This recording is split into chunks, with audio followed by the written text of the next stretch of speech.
роҳҳои вайрону бозмонда аз давраи шӯравӣ. сокинони деҳаи Дарқа дар ноҳияи Фархор солҳо бо азоб аз он мегузаштанд. ҳоло пул ҷамъ меоранд то кӯчаҳои зодгоҳашонро мунфарш кунанд. мақомот дар ин ноҳияи ҳаммарз бо Афғонистон гуфтанд, сокинон бо нерӯи худ 60 километр роҳ сохта барои 40 километри дигар сармоя доранд. 34 миллион саволатом ҷавоб 60 километр имрӯз роҳ кардам.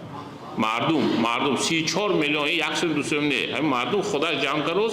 мо фақат намояндаи ҳукумати ҷумҳурии Тоҷикистон муҳтарам Ашоқ Ғафурӣ ки рафта вохӯрда мондо гуфта раҳмат гуфта баъзи дарахтошон экологияи вобастагӣ дорад, баъзи кӯпрукошон аст, баъзи ваяш пулу ваяш ишта маслиҳат карда техникао ки дастгирӣ каросим ки ҳам коршон пеш равад. дар ноҳияҳои дигари вилояти Хатлон низ таъмири роҳҳои мошингар ҷараён доштааст.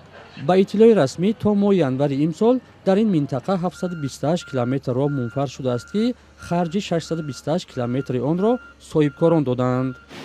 ба ноҳияи Фархор умуман дар ҷамъ фаъолнокии мардумаш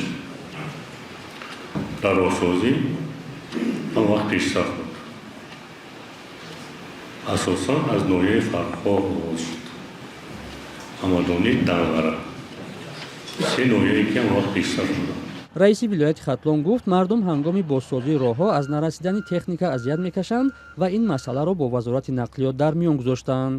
як мушкилӣ аст. агар ҳамин мушкилиро мо ба роҳбарияти вазорати нақлиёти ҷумҳурии Тоҷикистон суҳбат доштем, хоҳишам кардем таъмин намудани мардум бо таҷҳизотҳои зарурӣ барои асфалтпӯшкунӣ, асфалтоплачӣ мегӯем.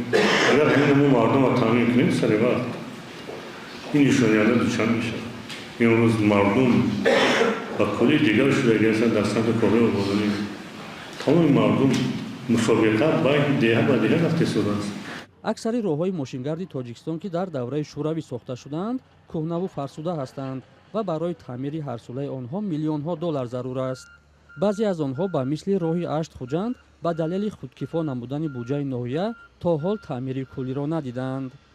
мақомоти Тоҷикистон солҳо боз тарғиб мекунанд ки соҳибкорону сокинон ва муҳоҷирон роҳу мактабу пулу бемористон созанд. ба мисли тақрибан 100 сокини ноҳияи шаҳристони вилояти Суғд ки 3 миллион сомонӣ муодили беш аз 300 000 доллар пули ҳаҷи умраву фарзии худро сарфи ободӣ ва хидматрасониҳои иҷтимоӣ карданд. ҳарчанд маълум нест ин кор ихтиёрӣ сурат гирифтааст ё маҷбуриву зери фишор.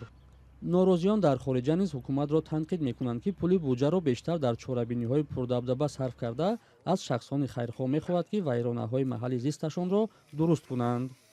дар ҳар сурат сокинони деҳаи Дарқа дар ноҳияи Фархор аз он хушҳоланд ки роҳи вайрона бозсозӣ ва гузаштан аз он осон шуд, ҳарчанд барои расидан то ин ҷо душвориҳои зиёдеро паси сар карданд.